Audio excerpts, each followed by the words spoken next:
Aloha and welcome to That Time I Got Arrested. This is the 7th episode, and I just want you to forget your troubles. Come on, get happy. You gotta chase all your cares away. Sing hallelujah. Come on, get happy. Get ready for the judgment day. So, reach out to us on social media. Be Casper on Instagram. That Time I Got Arrested on Instagram. Submit to the podcast, you guys. Come be on it. Get a joint. Get some flowers. Get a hug. Get some recognition for the work that you've done in your life and that you truly deserve. That Time I Got Arrested at gmail.com. Leave us a review on iTunes. Do you have a podcast? Would you like one? I can help you out with that. So can Jazz Fuzz Studios, the best place on the planet to record podcasts. This episode is about when I got pulled over in Virginia and almost went to jail for the rest of my life, but I didn't. How come sometimes the worst day of your life can also be the best day of your life? Is it just because you are happy? Are you happy today? I love you. Stay tuned. My name is B. Casper, and my entire life has been a lie. That's not even my real name. But don't worry, I'm going to tell you all of my secrets. This isn't the story of how I became an orphan. This isn't the story about how I jumped off a 5-story building and survived. This isn't about how I died and came back funny. This is That Time I Got Arrested.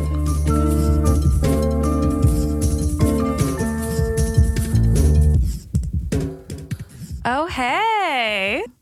That was the one. Oh, hey, what's up? If you can't already tell, I'm obviously giddy and elated. And you guys know I really like to feel all of the things. And I really like to feel them to the fullest extent of their emotional capacity. And so I am feeling something today. How do I feel and why do I feel that way? Thank you for asking. So obviously I'm in love or whatever. And I feel like I'm in a good position where all of my best friends moved far away. They pretty much all live in Colorado or California or Florida. That's where pretty much all of them are, except Sydney. She is in St. Thomas. Hey girl, I love you. I get to see Cheese soon. Oh my God, I get to see String Cheese soon.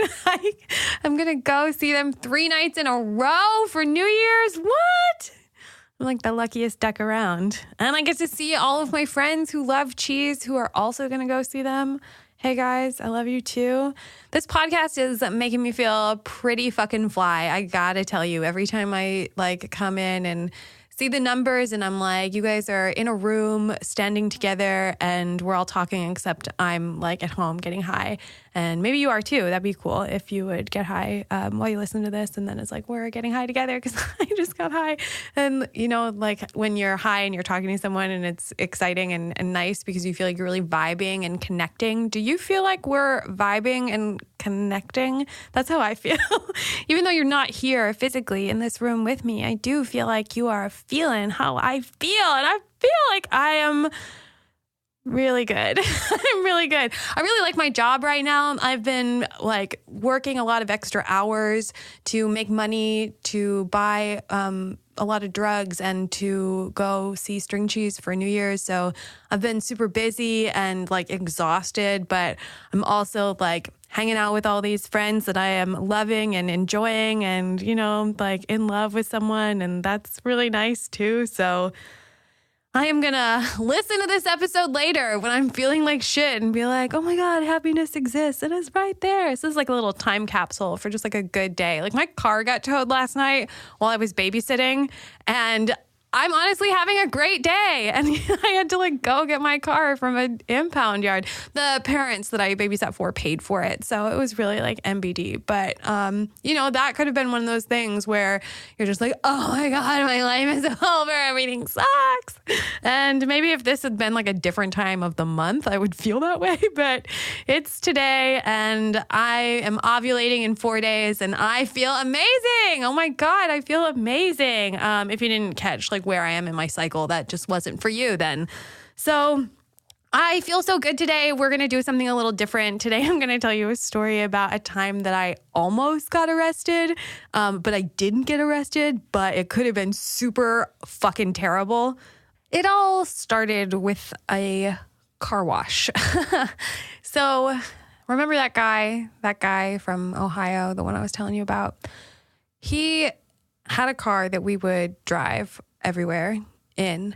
We'd drive to all these music festivals. It was a Ford Escape, and, it was just perfect. It was perfect for long road trips, and it was perfect for music festivals, and it was perfect for mountainy terrain. And he had just gone to a music festival called Duck Fest. Yes, that was the name of the music festival. It was like a tiny, like small indie fest in, I don't know, one of those fucking southern states. We went to college in the Southeast, and we pretty much just like traveled all around the whole time that we were there. We would drive to Atlanta or South Carolina or Florida or Alabama or Louisiana or Virginia or Tennessee or Illinois. Like, we went all around there because that's where all of our like network of like friends and people were, and all of the music festivals that we went to were kind of around that area. We would hop around the West Coast a little bit, but mostly we stayed around the Southeast. So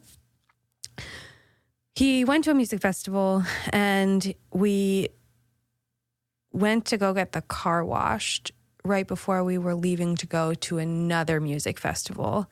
And if you're wondering if we ever got burnt out on this shit, this is like about the time in our lives where we were starting to feel like, it wasn't just like party all the time. It wasn't just like the most fun we would ever have. Now it was sort of really starting to feel like work. And we would go to these music festivals so we could distribute large quantities of, hallucinogenic drugs to other people that we sold drugs with. And that was just kind of like the network and like the place, like the gathering that we would meet at to sort of make these transactions happen. So he got his car washed, and for some reason, what happened is there was like a number that was on the outside of his windshield in some sort of like windshield chalk type of like paint that they didn't completely get off. And, he just left it and thought nothing of it. And the inside of the car like kind of smelled weird because they had it wet. They like got the seats wet to like shampoo them or something. And it just, because he had gotten like a bunch of dirt in his car from the weekend before. And it smelled weird. This is all important. I know that seems insignificant, but this is important. So we're driving from Asheville, North Carolina to Mariahville, New York, which is like I think it's like 2 hours outside of New York City. And we're going to this music festival called Camp Bisco. Now, this guy that I was dating loved this band called the Disco Biscuits. He loved the Disco Biscuits the way that I love string cheese. That was his band. That was his favorite. That was what he was trying to do all the time. So anytime there was like a Bisco related event, you better believe we were fucking there. So it was a music festival where this band would play every single night, and we were, jazzed on life. We had VIP tickets. We were going to drive. We had friends that we were going with. We were excited. We were super pumped. Even though we were burnt out, we were just like rolling and moving and going along, and we were happy and into it. So we start driving from North Carolina, and we get into Virginia. And sometimes police officers will just pull you over, like for any reason. And this is like a weird time in my life because I really started to notice like a vast change in the technology that law enforcement were employing to sort of, get involved in like a citizen's life. It's harder for cops to like find a reason to pull you over and search you and arrest you. But that's what they want to do, right? Because they want to figure out like who's doing what's going on. Their objective is like control and like pacifying the population, right? And like, I mean, I guess what they would call protect, but really it's like control. You know what I mean? You want to control that we're not going to like use substances that you decided were illegal. You want to like make sure that people aren't gathering and congregating together in secret to like distribute these illegal substances. It's just like the whole fucking DEA is a huge joke. It's a joke. Shut it down. Yeah, as she screams into the void. So we were in Virginia, and somehow, this is what the police officer told us, was there was a plane that was flying overhead and it was clocking everyone's speed, and that we had been speeding like 10 miles back from where we actually got pulled over. So it was weird because like we weren't speeding. We had our seatbelts on. We had just lit a bowl. So like great timing, but we, had no like reason why, we had just recently had that experience in Ohio. He was driving. He was like, you can't drive anymore. And I'm never speeding again. And we're always wearing our seatbelts. You live and learn, right? So he was driving. We weren't speeding. A cop pulls us over. This is why he said he pulled us over.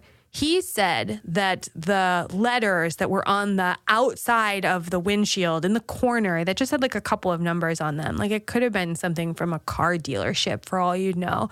But he said that those letters were like not a distraction, but it's like a disruption of view or something, even though like it wasn't at all. It was just a made up bullshit excuse to like pull us over. And he also said that a plane clocked us speeding 10 miles ago. And we were just like, what the fuck are you talking about, buddy? But yeah, so he pulled my boyfriend out of the car, put him in the cop car because like we had the weed, and I just like froze, honestly. We had an entire vial of acid. We had some Molly that was like hidden deep, deep, deep in our like camping equipment, and we had weed and a bowl, pretty much like the standard collection of like what we would go to a music festival with.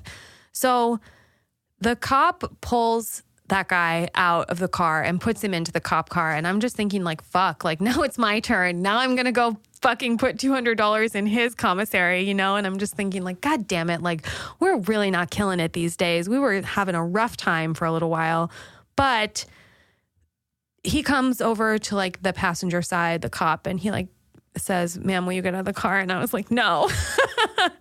So defiant, always so defiant until the end. And he's like, I would suggest that you like get out of the car and have a conversation with me. And I was like, all right, I like the way that you said that. That seemed different, So I get out of the car, and the police officer told me that guy told him all of the drugs that we had on us and where they were.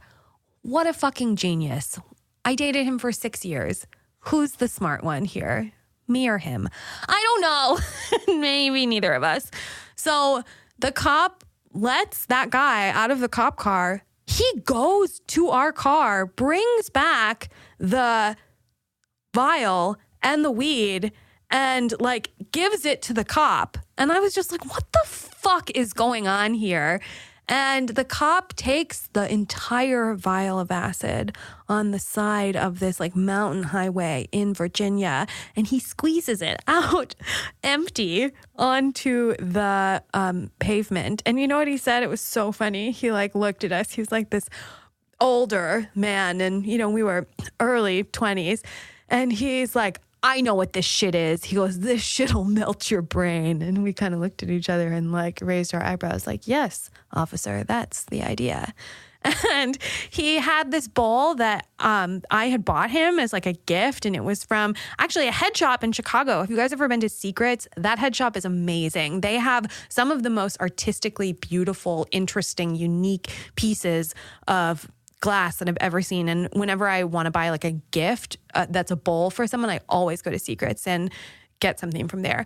So I bought him a bowl there. It was beautiful. It looked like a wave. That was like how the glass was shaped and colored and textured. It was really interesting and unique. And the officer told that guy that he was going to have to break the bowl, but it was like a gift and it was his favorite thing. And so he just said, I can't. He said, I can't do that. I love that. I thought it was sweet. My heart melted into my shoes, into a puddle right there.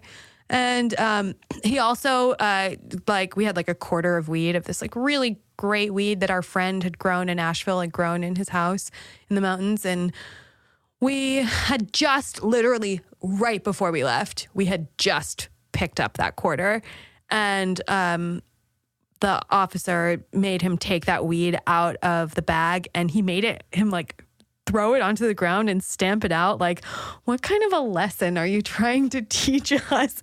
I don't know. I mean, he was the fucking chillest cop ever. And like, I was really mad at that guy initially because I was like, what do you mean you told him where the drugs are? He actually forgot about the Molly. I didn't, but he did. And that was, convenient for everyone involved.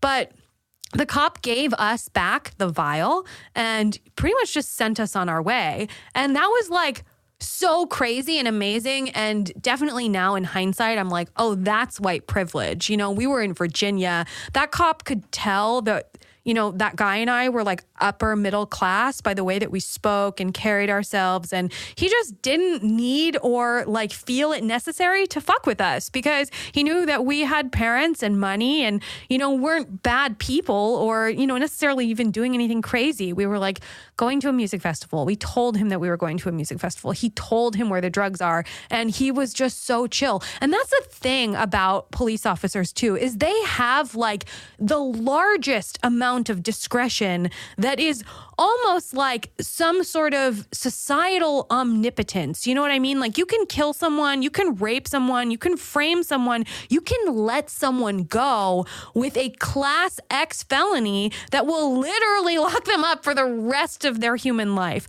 If that officer had decided to prosecute us, the amount of LSD that was in that tiny little bottle, that little mint bottle, that maybe you've seen it before if you're cool. If you're not, get at me. I've got one. I'll show it to you. But if he had prosecuted us for the amount of LSD that we had, we would have been in jail for the rest of our lives. No question asked. No questions asked. Class X felony forever in Virginia? Fuck. Like, we possibly could have gotten like the death penalty for something like that. I don't know if that's actually true, but I'm just it's like hyperbolic of me to say that, but that's really, really genuinely how serious that was. And the officer saw it. We told him. He had us. There was nothing we could have done. And he was just like, nah, not you. Not today. You get a free pass. You two children get to go on and have a nice weekend in New York with your favorite band. So that's not the end of the story, okay? After we get in the car, I immediately got upset. And it's funny because like at the time, I felt like I was so in the right about this. And this is what happens when you're just like a dumb bitch sometimes. You like make mistakes and you say stupid shit. And we got back in the car and I was like, I can't believe that you told him where the drugs are. And I was like mad at that. And he like made a really good point. And now so many years later, I'm just like, damn, you were right about that. You fucking asshole. In every other capacity, you suck. I hate you. But in that moment, that one thing about that day, you were so right, dude. You were so right. I know you're not listening. You were so right, though. Fuck. I hate you. You were so right, though. And he was like, I told him and he let us go. He goes, if I hadn't told him, he would have made it worse because he told me that's what he was going to do. And we looked each other in the eyes and I knew. And he was right. He fucking knew. He sussed that guy out. That guy sussed us out. And that situation worked out the best for everyone involved. Because really, do you want to send two like teenagers to jail for the rest of their lives for a little bit of acid? For a little bit of acid because you like to have a good fucking time and explore your mind and the world around you? No, don't be crazy. No. So anyways, we went to a gas station right after that, like literally got off at the next exit, went to a gas station and bought a bowl because that police officer made that guy stamp out all that weed and he was wearing like chacos because obviously, and we like got a bud of weed stuck in the bottom of his shoe and we peeled it out of the bottom of his shoe and we smoked it. Oh, we so smoked it. That was like a 15-hour drive. We didn't have any other weed. There was actually this like online internet group that I think still exists, and I'm sure no one's ever fucking heard about this. And if you have heard about it, your name is AJ, and I love you. But there's this group called Fantasy Tour, spelled PH Fantasy, because it was all like fish fans at first, but then it became this like message board for kids who like that kind of music, and they would just, you know, make fun of bands and like troll each other so hard, but like really like troll each other with such specific subgenre cultural references that only applied to this like certain group of like hippies. And if you read that and you didn't know about that world at all, you would think that they were speaking a different fucking language. So Fantasy Tour for the nerds in the back who like fish. AJ, what's up? I love you. We went on Fantasy Tour and we like made a post about what had happened, and we tried to find someone that we could like meet up with that would be able to sell us weed. Meet up who was like going to this festival, who's also driving, because we like lost all the weed that we had for the drive, because that quarter was like literally just for the drive. We were going to get more weed once we were at the festival, but we didn't have any more weed. We just had that one little bowl that we smoked like right away after that happened, because obviously we needed to relax. That was stressful. That was so stressful. So this is funny. On Fantasy Tour, on that message that we posted, a bunch of the like hippie boys were like, man, your girlfriend must have been so hot for you to get us out of that situation. But it wasn't me at all. It wasn't me at all. First of all, out of the two of us, he was like way better looking. It was like almost uncomfortable. You know, we would like go out to dinner and I would like insist that he paid, even if we split it, just because I wouldn't want the waitress to be like, oh, I get it. You know what I mean? If I like pitched in, because he was just so much better looking than me. And I'm not like ugly, okay? But I already told you I was cute. I'm not ugly, but he was so much better looking than me. So it was really funny that that was like everyone's assumption. And then everyone also just like trolled us and made fun of us. And we're like, you're a fucking idiot. You want to buy weed again? You guys don't learn your lessons. That's why you keep getting arrested. I started a podcast about it because I'm good at making mistakes. You got to be good at something. You know, everyone has to be good at something. Even if you're good at making mistakes, be good at it. Be so good that you like start a podcast because you like made so many fucking mistakes. Anyways, after that, we went to West Virginia and we had sex in a field. And maybe that sounds like a weird like overshare right at this juncture of the story, but this guy that I dated, we had like beautiful sex. We had beautiful sex with each other. He ended up being gay. So, I mean, like, what is life anyways, you know? But we had beautiful sex with each other, and we tried to have sex in every state. That was like a goal that we had. Remember that scrapbook I was telling you about? Like, one of the pages in that scrapbook was just like a list of all of the states. And I would highlight one every time we would like have sex in it. So we get pulled over. We lose all the acid. We lose the weed and his favorite bowl. And then we go to West Virginia and we have like, I mean, to this day, like, don't worry, I'm like actively working on topping this. But to this day, that like experience of having sex in that field in West Virginia after we got pulled over, that was the best sex of my life. That was great. There was like a deer that like walked by. It was very ecotopian, you know? And it was just delicious. And, you know, every time I like break up with someone, every time a relationship ends, I always go through this phase where I feel like I'm never going to fall in love again, or I feel like I'm never going to have good sex again, or I feel like I'm never going to like feel anything, you know, special and awesome again. Do you guys ever feel like that? I think that that's pretty ubiquitous with breakups, and it's like, how long does it last? But I'm like convinced, I'm always convinced that when a relationship ends, that I'm like, that's forever now. I'm going to die alone, and that's forever. And I usually have a boyfriend, again, within like a couple of weeks or months, because I have a hard time staying single. It's not my fault. I'm just really cool. I get asked out a lot. That was kind of a dick thing to say, but it's true. It's true. I mean, I'm just like not good at being single, because I'm single for a little bit, and then usually there's like some boy somewhere that's like, hey girl, hey. And you know, I'll say hey back sometimes if like they're cute and smart and good at poetry and read books and like weed and acid and hanging out, telling jokes. I'm not even speaking about anyone specifically, right?